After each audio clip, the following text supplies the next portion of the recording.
I've been into this area, worked with some of the greatest founders slash brands in the country and helping them with their content side of things, building their brand positioning, etc. I've also worked at KPMG in their mergers and acquisitions before, so kind of a financial background is what I have there. And going back in time, I've done my graduation from SRCC, so a nerd is what you can call, but I'd not prefer that.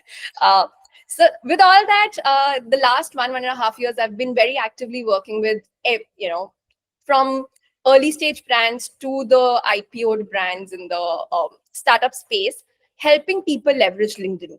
So with that in mind, the idea of the session is to help you leverage LinkedIn in your own specific manner, which is ideal to your brand and your personality type. And with that, let me just share my screen and let's dig deep. Perfect. So just one fundamental question that I want to ask before I dig deep into anything, that what do you guys think about influencers? I'm sure you would have worked with influencers as a marketing campaign of your own brands, or would have at least seen some people come on your Instagram reels.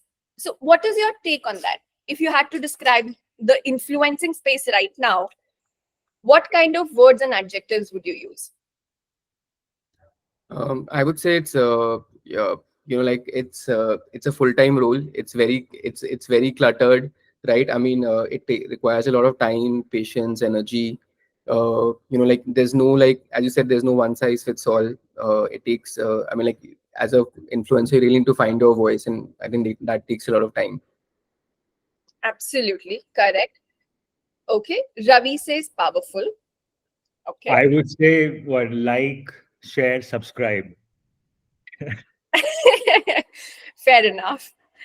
So the CTAs are hitting right then. Got it. Anybody else who'd like to share? What is your take on influencers? I mean, from the other founders that I've heard, they feel that influencers are people who are very expensive now. So, huge amounts of money brands spend in just influencer marketing to reach out to their customers. A lot of people might say that the influencing market today is kind of getting more and more saturated with everybody now wanting to become an influencer. So what to pick and for whom to pick is a big question in the space, right? So with that, we also have some very interesting influencers going on around, right? I'm sure you guys would have seen at least one of these people out there. So this is one layer of influencers. But at the same time, there is another layer of influencers which is now evolving. So all these people, in fact, you would see a lot of these influencers who have 500K, 1 million subscribers today. They have actually they're being questioned every day by the audience that why you're talking about what you're talking. What experience do you have to say what you're saying on the reel, right? So that is where the future of content industry is changing. Now, how is it changing? Think about it. Nikhil Kamath recently launched his WTF podcast, right? Harsh Mariwala, who's the chairman of Marico, is super active on LinkedIn. He posts almost every single day. Sunil Shetty is sharing expansive content. Aman Gupta, we all know he's very active on social media. So why are these people here? And what are they doing? If we talk about a lot of people start with content with the agenda of earning money. I'm assuming Nikhil his main agenda is not to earn money, right? For a lot of people, it's to attract fame. But I'm assuming for people like these, it's not just about fame anymore, right? So what are these people doing? And why are they doing it? If Nikhil is spending 6 hours to 12 hours of his time every single week recording a podcast, why is he doing that? Now the answer is here.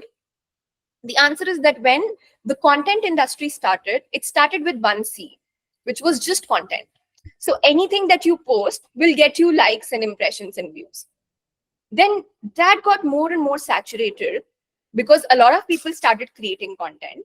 Then during the COVID time, everything became about content plus creativity, which actually means how are you delivering the content, right? So if you would have seen all the macro influencers today, from Rachna Ranade to Sharan to anybody else, they've capitalized during the COVID time by changing their delivery styles. This aspect of one person actually acting out like two people in a conversation format in a reel style was what Sharan and everybody created back in 2020s.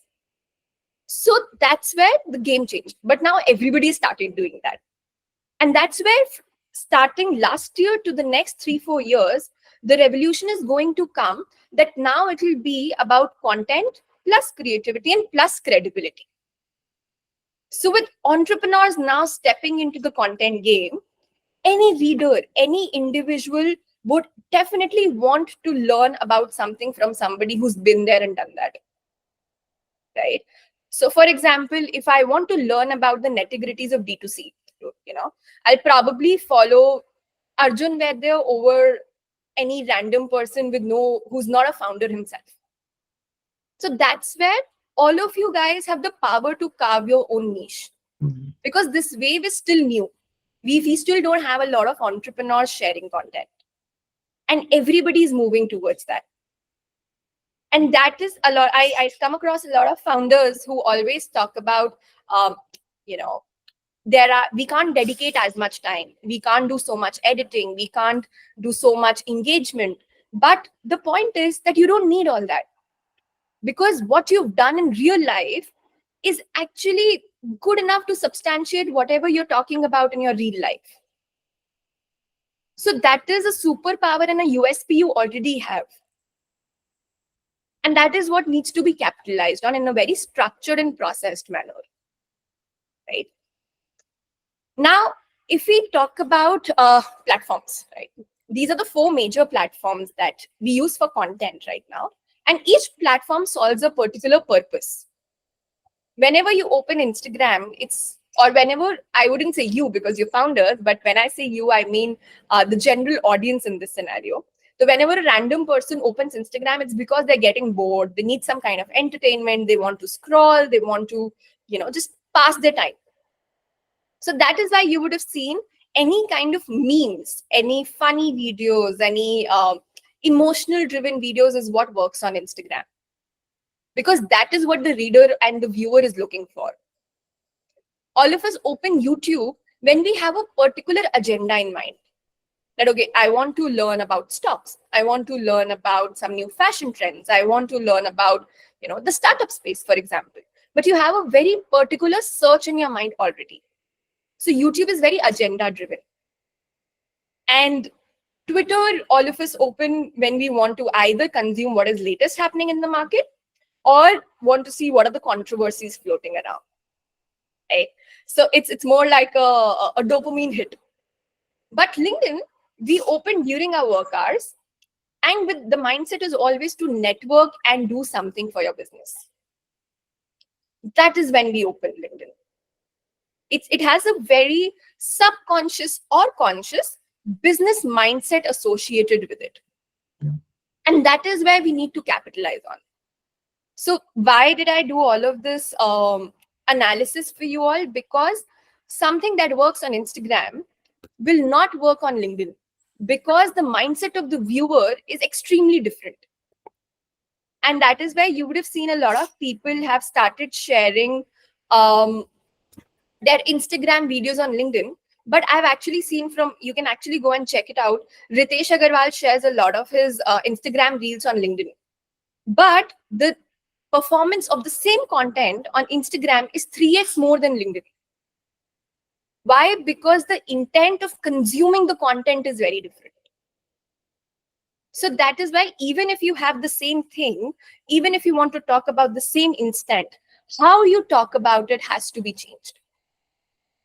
Because it needs to match with what the person on the other side of the table is actually willing and looking to consume. Right? Now, that's why you would see, because of this business intent, you'll see a lot of these players are super active on LinkedIn. you'd see, so Simran is somebody who came on Shark Tank season 3 this year, and she's been super active since the day her show aired. And things like these is something that actually builds that connection. Aditya was again somebody who came on Shark Tank. So the point being that if these people are actually spending some time capitalizing on their audience and building that relationship with people, so it's not just you who's looking at it. A lot of people, you can actually look at and check out a lot of people who've been there and are still doing that, to actually find whom you can converse with, or whom you can sort of consult with while starting your own journey. Now, the question is, what exactly is personal branding?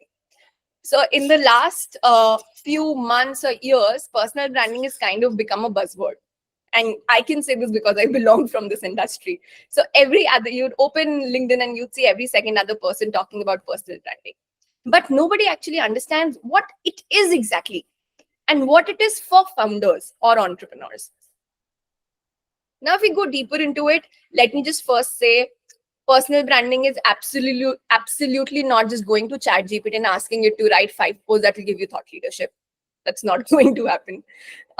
Personal branding is also not posting just pretty pictures to get likes and engagement. It's also not using fancy jargons to just sound intellectual and sound like you run the world.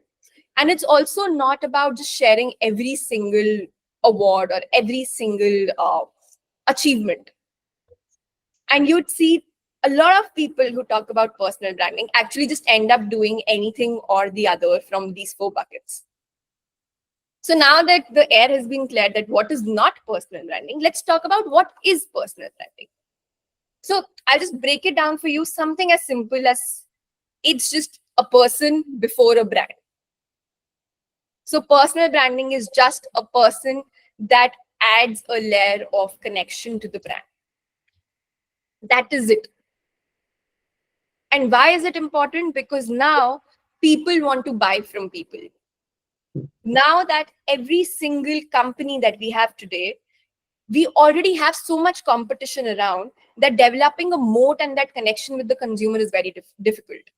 Since a lot of you are D2C brands and consumer brands, you would see that building that loyalty is one of the biggest challenges that we have to fight with.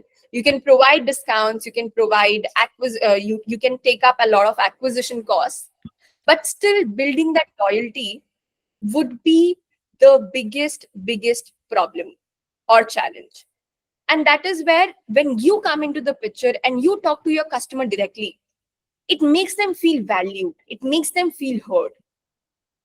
And that is where you build a connection and you become the moat for your brand. But that, just let me be clear, but that does not mean that the branding of your brand is not important. We're not at all saying that your personal brand will 100% take off your company brand. Both of the things have to happen simultaneously. These are 2 pillars of now overall branding that our world is moving towards. And just think about it very fundamentally, that when you have a strong personal brand, you don't actually have to introduce yourself or look for business. Because if somebody knows you or understands you even from before, they already know your value, and it just becomes a casual conversation. It's not a high pressure business deal anymore. For example, I'll just share an anecdote here. I think, Karan, you and I spoke for the very first time last week, but because somewhere or the other we've already seen each other's content and we've seen some aspect of each other's personality, it didn't feel like a business conversation. Yeah. Or a very high pressure conversation. It was a very smooth flowing conversation, like you're talking with friends. And just now imagine, by giving around 30 minutes to 1 hour every day, you make every single conversation of your life related to business like that. You don't need a referral anymore because you are the referral yourself. So your online persona is kind of a referral to your offline persona. So now, basically think about it. How do you relate your personal brand with your company brand? So whenever, one of the greatest examples in terms of personal branding is Aman here. So Aman, whenever he talks about anything online and offline, it always comes with a quirky nature. It always comes with some energy. And that is the kind of energy that consumers relate with how they feel about both.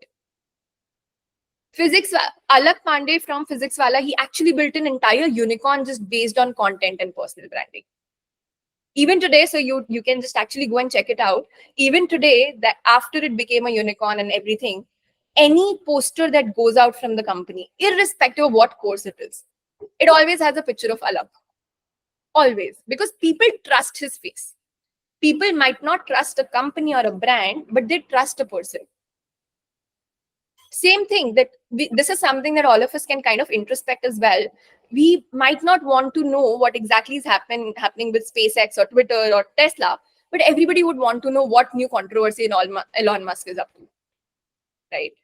Actually, just as an exercise after this session, just go back and check on your Instagrams or your LinkedIn's, how many individuals you follow versus how many companies you follow. And you'll realize the importance of having an active personal brand yourself. But at the same time, remember that with great power comes great responsibility. So yes, going out there, having that strong brand looks very nice, but it comes with a lot of cautious behavior. You have to be very ethical about how you proceed it. And there are two sides of the same coin. And if it gives you a lot of customer retention and attention, you need to find out ways and make sure that you extract that personal attention in the right manner, right? In fact, this is a research done by Sprout Social. They say that consumers now feel more connected to brands when the CEO is more active on social media. Why? Because people feel like they want to know the real people behind the brand. Who's building it? Probably before LinkedIn got so much active, you wouldn't even know who is the face behind the brand. But now you're actively searching for people. And this is kind of happening because the layer and the wave of startup ecosystem is kind of coming across India. So people are now more inspired by founder stories because they see an aspirational figure there. Similarly, 56% of the people actually want to learn about the brand leadership. How are you running business? What are your values and ethics? And trust me not, a lot of these people actually fall under the criteria of your potential hires. So anybody who comes from the new generation, they want to know whom are they working for. They want to have mentors over bosses. And that is why if you tell that what are the values you stand for, what kind of a person you are, and what kind of a team you're building, it just makes not your external communication easy, but also creates a sense of strength and trust in your internal communication. Because now a lot of employees associate their value with what their CEO is doing. Right? So that kind of pride is something that LinkedIn can give out to you. Plus, 39% believe CEO's presence offers better insight into a brand. So if somebody's coming, a person is coming who's the CEO of a brand who spent so much time building it and telling me that, okay, try this, over a random brand campaign where I don't see your face saying try this, that's where I'm going to trust the person more, because I can hold that person credible. If it doesn't work out, I can, as a consumer, I can actually go onto his social profile and, I can rant about it to him. So it has more chances of me as a consumer being heard. And that is something very, very critical for D2C brands. Because the ultimate game, no matter how good your product is, no matter how great your customer service is, it's always about acquiring and retaining a customer and building that loyalty.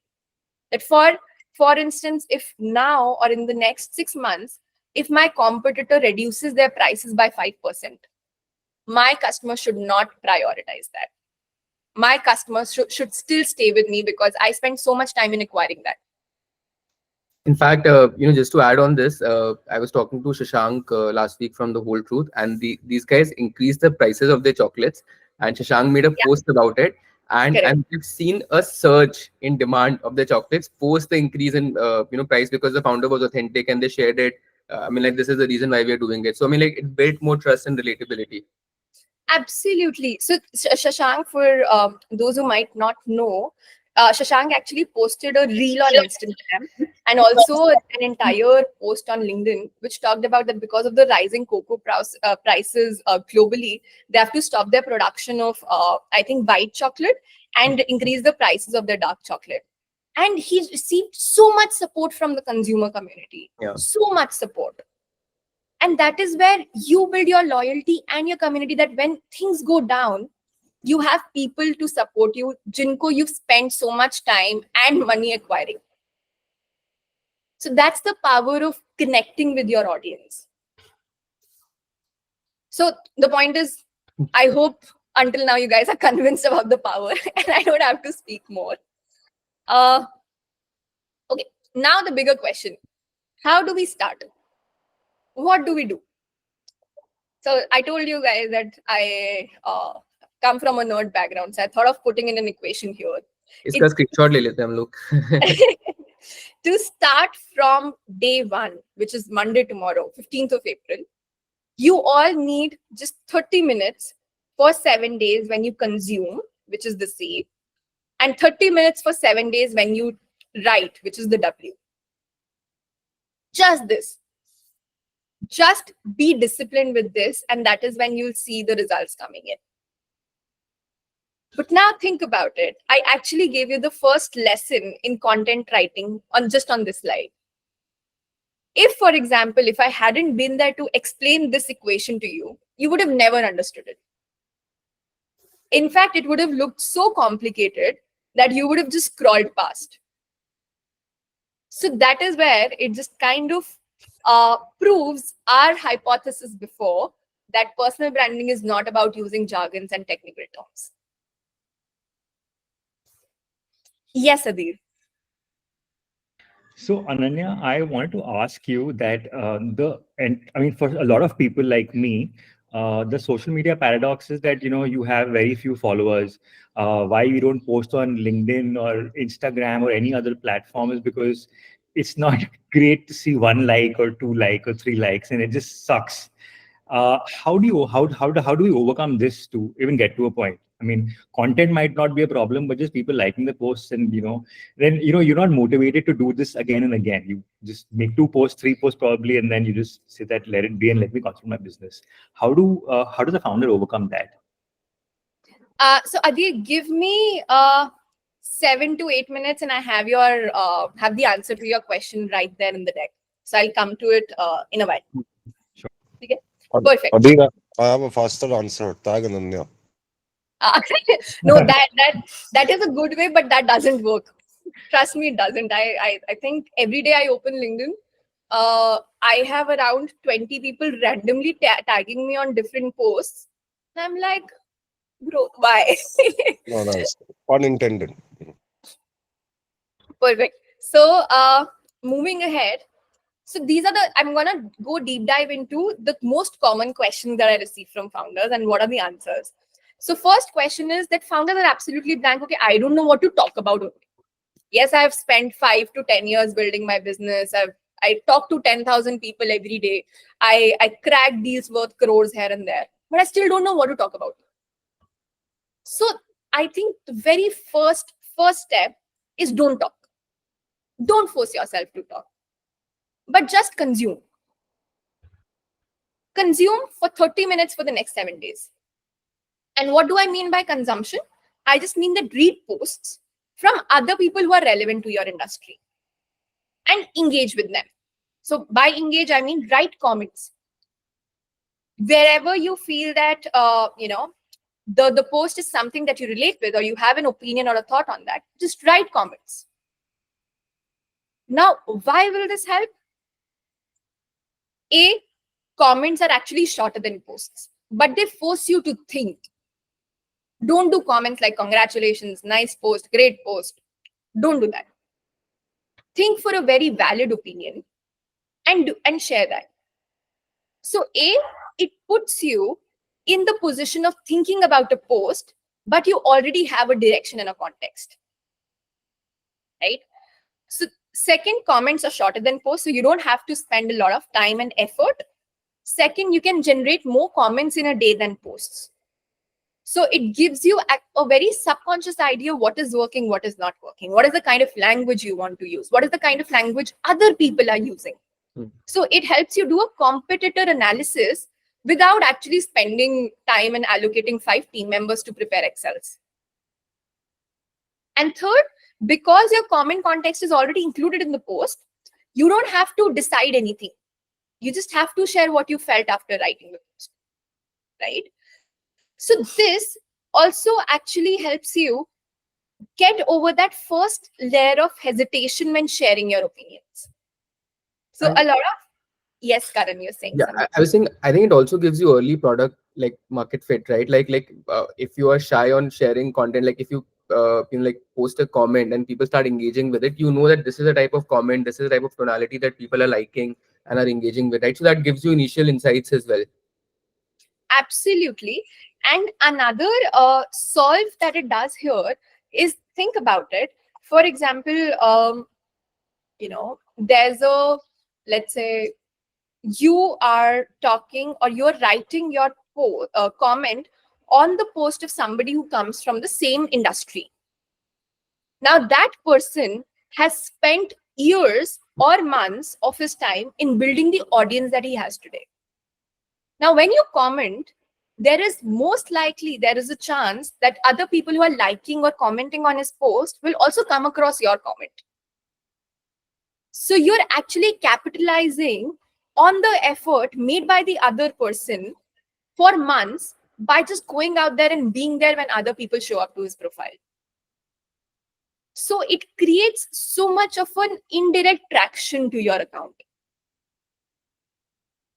Because think about it, if I'm interested to, let's say, hear about earphones from Aman, I might also be interested to hear about earphones from a smaller brand that is probably commenting on Aman's post. Or maybe somebody which offers a complementing service or a product. So you're making your niche and you're capitalizing on the efforts and on the time and on the audience that the other person in your industry has created in a very simple, easy manner. All you have to do is just be authentic and be out there. So that is one layer of answer to the question you asked, Adli. How do we bring that traction in the early stages, right? Going ahead, the question is, okay, now I spent 7 days, I read a lot of posts. Now I know what to talk about. I've seen what other people in my industry talk about. I have some ideas where to start from, but I don't know how to write. I don't know how to create posts, or I don't know how to structure sentences so that they're social media friendly.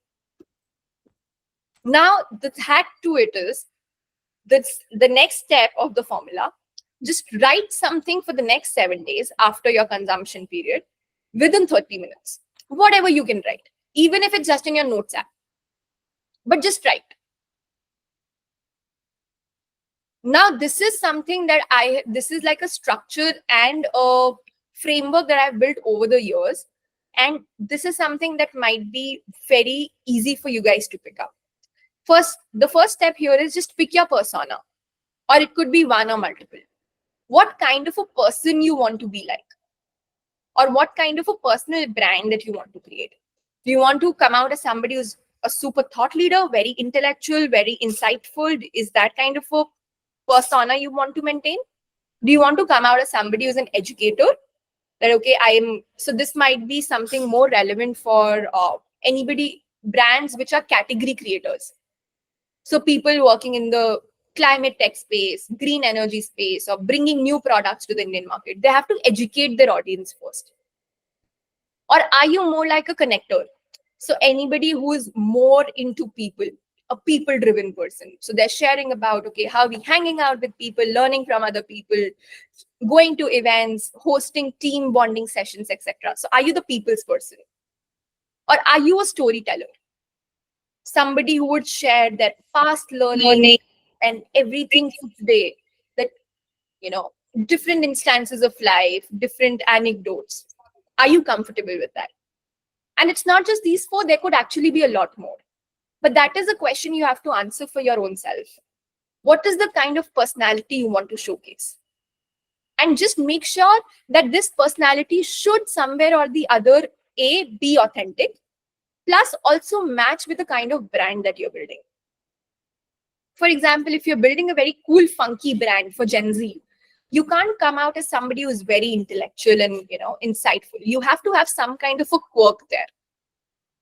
If you're somebody, for example, building a very serious B2B business, you can't be extremely funny out there or extremely non-serious. So just imagine, for example, if you've actually seen Nikhil's personality online and his type of content, it's very intellectually driven. It's very insightful. And that is what actually complements the kind of business Zerodha is in. Because Zerodha needs to build trust, because that's a business with money.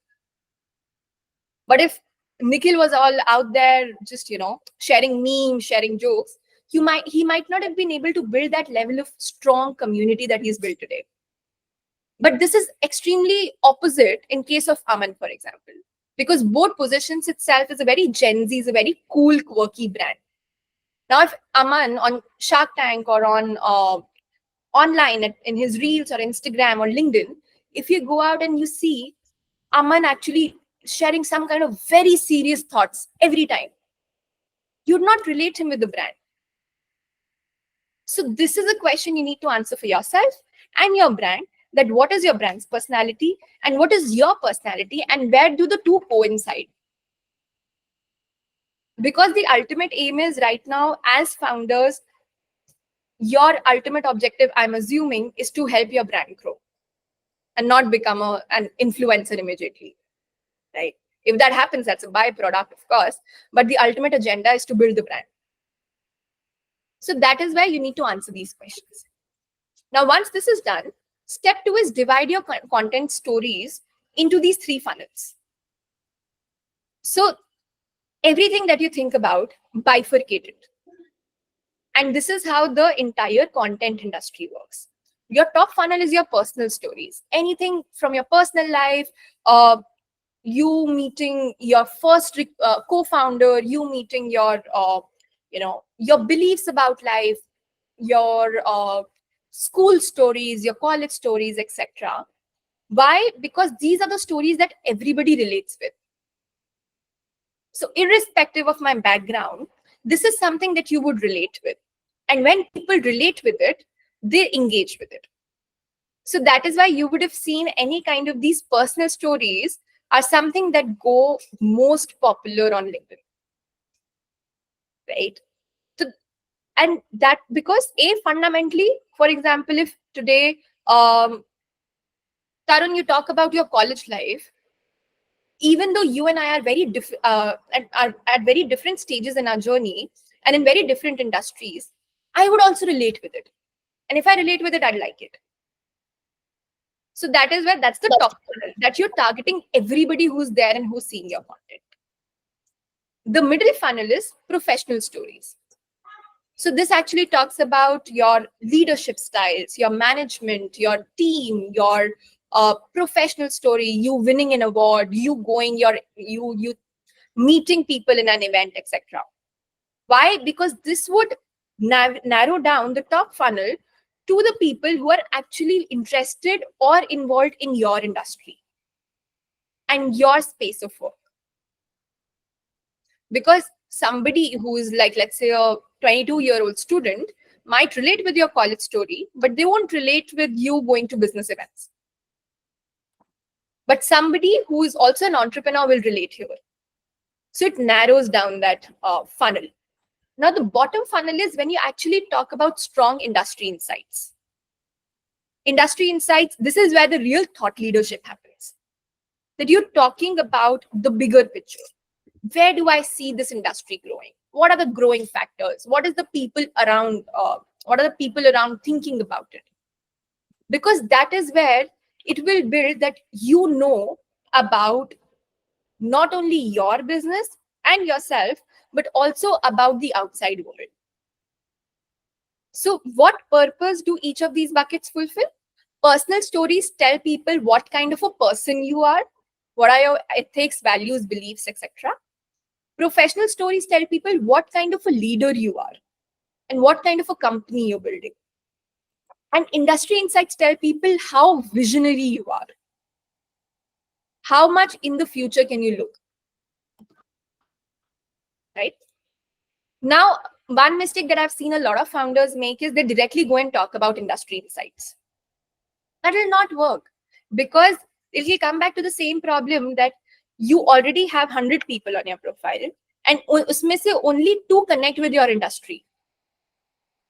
So that problem of delivery and that problem of getting the right traction, which is very important in the early days to keep you disciplined and keep the process going, that dopamine hit, you'll not get it.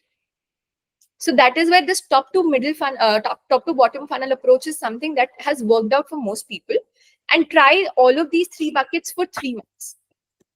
Start with personal stories, then come down to professional, and then keep inserting industry somewhere or the other, so that it doesn't sacrifice your branding, but also gives you an edge to attract more and more people to your profile. Okay. Now coming to one big problem, how do we write a post? So it's very simple. A LinkedIn post basically has 3 parts: your hook, your body, and the end, right? Why hook? Hook ko hum kaise define karenge? Hook is something as simple as just the first line that will make a reader click on read more. That is it. It does not have to be clickbaity at all. It does not have to be something super fancy. It just has to be something that inspires a curiosity in the reader. So for example, if I come in and I say, I crossed 100,000 followers on LinkedIn within 1 year. Simple. The first question you would ask would be, okay, how? So that question, that statement becomes my hook because it inspires you to ask a question to me. It creates a curiosity in you. But if I come here and I just say, okay, I have many followers on LinkedIn, then you'd be like, okay, so what? What do I do about it? So always, whenever you're writing something, always think how you would have reacted to this piece as an unbiased reader. If this thing would have come on your profile, would you have actually spent 30 seconds of your time, clicked on read more and read the entire thing? If yes, then you've done a good job. If not, then you need to reevaluate what is going wrong. Then your body or the context of the post. So hook, you had one-liner, you attracted people, people clicked on read more. Now the main crux of who you are as a person would reflect in the body. Because if the body is super cliched, if it's not providing any kind of value, if it's not something that makes sense, then you lose the reader forever. Instead of creating a good image, it will end up creating a worse image. So you need to make sure that your body has some weight into it, and also that the body has is readable. So that is why you would have seen a lot of people when they're writing content, they break down their main context into pointers. They highlight, they use emojis. So don't overdo it, but make sure that if it's coming to somebody, or if you as a reader are reading it, it doesn't feel like a blog. Because when we are scrolling LinkedIn as users, we don't intend to see blogs ourselves. So if we're not reading it, why would somebody else? And be very, very unbiased with your content. Don't get attached to it. Always when you're reviewing it, review it from a third person's perspective. And at the end, make sure that reader has a CTA to comment on. So CTA does not, so you would have seen a lot of people out there using the CTA as, if you like this, follow me. That is not ideally how it would work. CTA could be something that actually inspires and encourages the audience to comment on your post. So it could be you asking them for their opinion on a particular topic. It could be you asking or throwing out an open-ended question to the audience. It could be anything. But audience should have a CTA that, okay, if they've read your post, now what do they need to do? Tell them. Okay. Now, okay, here is an example. I shared this post and I think it got some 400, 500K plus impressions. So it's super simple post. This post talks about, okay, before I started building Entourage, which is my company, in 2023, I worked at KPMG India. So people, when they read the hook, they're kind of, and then there is working at a corporate with thousands of employees is in the same building is very different from how you look at things. So it kind of gives the reader a curiosity. Okay, how is it different? It's not something super fancy. It's a very simple line. But it initiates some level of curiosity in people. And then I break it down into pointers that, okay, you learn about the power of delegation, the power of time, the power of understanding how employees think. So now just imagine, even if I didn't read the explanatory points and I just read the headings, I am still understanding what the author is trying to say. So it saves me time. It makes things easier for me as a reader. And then finally, I talk about, okay, whenever I feel somebody is not doing their job properly, I go back to my corporate days and see how I would react to it. So it builds an instant connect with the reader that, okay, this is something you can do with your own personal life as well, or your own business life. So, and ending it with, okay, would love to know what are your thoughts on it. So you're inviting a reader to actually just share their thoughts. Second. So you're inviting the audience to engage. So that is where, as a reader, as a third person, I would feel much more comfortable in commenting on your post. It wouldn't feel like I'm imposing my thoughts on yours. Right. Then this is just one second. We'll have 10 more minutes before the next session starts, so we can quickly go through it, and also like if founders have questions, we can just take them as well. sure, absolutely. Just give me 3 minutes and I'll be done. Now, this is the question that Adhir also asked. That, okay, I can write, I can do everything, but why would still people engage with my content? Fundamentally, work on things that trigger people, right? So build nostalgia, build a connection, throwback to my college days. Anybody who feels that throwback will connect with you. Call out any kind of thing that are going wrong. Have a strong opinion. So this entire controversy that happened around where people were talking about 70-hour work weeks, etc. You'd see so many founders coming in and talk about it.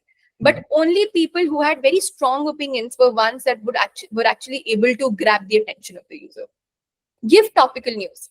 So anything that is trending happening in your industry, talk about that. Use the industry news to your advantage. Share it, but make sure that all of this is relevant. Share any contrarian opinion. It could be while everybody out there is talking about, startups is something, it's a fancy life, it is the next big thing, etc. You share that, okay, what are the hard steps to it? So challenge other people's opinions and thoughts. Express a strong or relatable point of view. Also gift an emotion. Anything that makes the other person feel something. It could be love, it could be empathy, it could be any kind of relationship building, it could be some kind of friendship. So all of this would fall in your personal bucket. And at the same time, there is one trick or hack that actually helps you solve that problem that Adi mentioned. Adi, now I'm going to answer your question. As founders, whenever we are posting something, we don't want to look like, okay, having 2 likes, 3 likes is more of a social embarrassment for us to start with, for the lack of a better word. So for that not to happen, one thing that we do is create a small group of people. Just create 10 people. Or find the 10 people. It could be your teammates, it could be your other founders, it could be your friends. And anytime you post something, share it with them. Have an implied understanding that no matter what happens, these people are going to like and comment on your post. So it solves 2 problems. A, it not only helps you craft that go beyond that, okay, just having 2 likes on my profile does not look good. Secondly, if people are liking your post, LinkedIn works on a ripple effect basis. So whenever, for example, if I post something and Karan likes it, people who are in Karan's network will get a notification that Karan liked Ananya's post. So my post will reach out to him. So have 10 people, have 12 people who will always help you in this ripple effect. And I think these 9 people can actually be the ones in the cohort itself. So that is one use case of how you can use and take help from each other. Right. So there's something that I did for all of you. I had the 9 come. Oh, that's And, thank you. so I had like 3 topics that all of you can at least start from. And these are very individualized and it's very news driven. So all of you can probably pick it up. I think Karan, I'll share the slide and the entire deck with But you. this is such great research, yeah. Like, I mean, like, so relevant. I'm just going through everything. It's so relevant for all brands. Absolutely. So I and my team sat yesterday, researched everybody's profile, and we're like, okay, what are these people? What is this something that these people can talk about? This is very epic, yeah. So I'll share this now. Interestingly, you just start with it. Just start because you have no idea where your post can reach. For example, one of these people where I was working with, their comment got liked by the Prince of UAE. Wow. So she just messaged me out of nowhere. There is a comment liked by the Prince of Dubai, and that is the kind of network, or that is the kind of people you would never think of reaching by cold emails or anywhere else, and just happens naturally. So just start. Don't think of immediate benefits. Just execute. Right. And investors, business collaborations, recruitments, all of this is of course there. So I'll not just waste time there. So I think the bottom line is you guys should just go start and just share. Don't think about the outcomes. Don't think about what is going to go right, what is going to go wrong. Since Karan and everybody has created this community, use that 10 people support group and help each other in this process, because everything will come and boil down to how you build a community and supporting each other on social medias. So yes, that was all I had. Opening the floor to questions now. Hi, Ananya. So Hey, this is, Ravi. I'm Ravi, the co-founder of Habits, and the 3 points which you have mentioned, like truly amazing for me.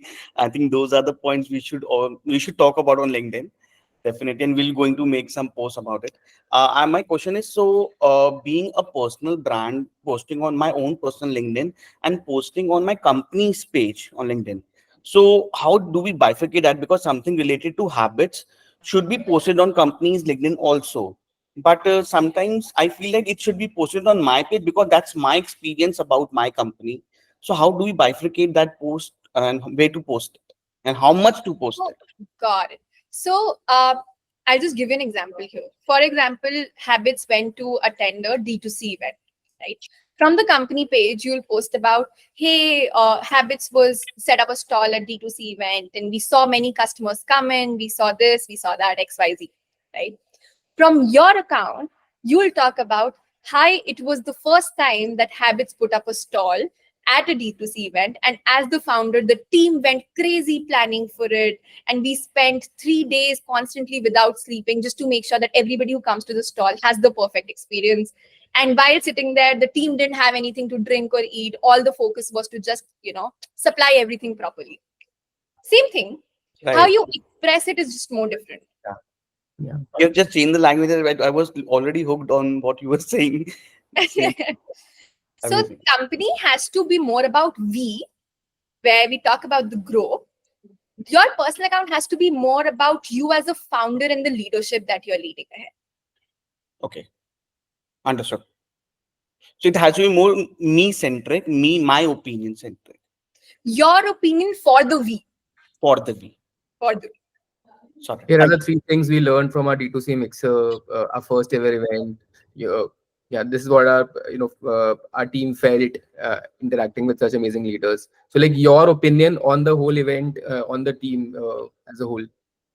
So it could actually be also something like that, 3 years ago, I went to one of these events as an attendee. And now actually going out there and putting up our company stall is something that's a big feat. So anything that has a different storytelling side of things attached to it. Sorry. Perfect. So Karan, I saw your question, but I think I've more or less answered that question in the following slides. For sure. Perfect. Guys, any other questions? Ananya, I have a quick question. Generally, when you look at Instagram versus when you look at LinkedIn, so on Instagram, we see a lot of influencers launching brands. So they already have distribution. They're just trying to leverage that to bring in customers and sales, right? Whereas on LinkedIn, it's quite the opposite. Like we as founders, we all of us have brands, but we don't have a huge distribution. So we're trying to use our brand and build distribution. So to build that distribution, how would you recommend going about it? Will it be talking more about the brand, or just not talking about the brand, talking more about the content and the kind of problem that you're trying to solve? So I would suggest that if you talk about distribution as a sales network, then LinkedIn probably is not the best way to do it, because a founder just coming there and doing a hardcore sales activity, that will kind of reflect negatively if that's the ultimate purpose. LinkedIn, whenever you're writing content, the ultimate objective is to drive a leadership and a brand. So performance marketing versus branding, two different things. So of course you can share about the programs that you're launching, the discounts, some coupons, etc. But that should only be the 20 to 30% of your overall strategy, because LinkedIn, it doesn't necessarily drive sales, because that's not the intent when we open it, but it builds connections that might create bigger opportunities in the long term. So there's like a different intent and expectation out there. And for distribution, if you talk about the network distribution, then I think the first step is to just start with the 10 people in the cohort, or create a group of your own and start with that. Great. Got I it. think That's we helpful. have Arjun who's joined in for the next session. So Ananya, thank you so much, for taking your time on a Sunday, for preparing such an extensive deck, for us, and it was really very valuable for a lot of us. Right? If it's okay, can we add you to our cohort group? Where if there's any questions, founders can kind of reach out to you directly and Sure, collaborate. absolutely. Yeah. Absolutely. And I think we can take a quick quick picture as well, for us to post on LinkedIn and share our 3 top learnings, from the event. Guys, please camera on, and then we can take a quick picture. And also just take one. All right, smile. Great. Thank you so much, Ananya. And you can share the deck with me if it's okay. I'll share it in the group and I'll Sure. add it to the group as well. Absolutely. All right. Perfect. Thank you. Thank you, everybody. Pleasure speaking with all of you, and hope you got something to learn from the session. See you soon. Bye. Thanks, Ananya. Thank you.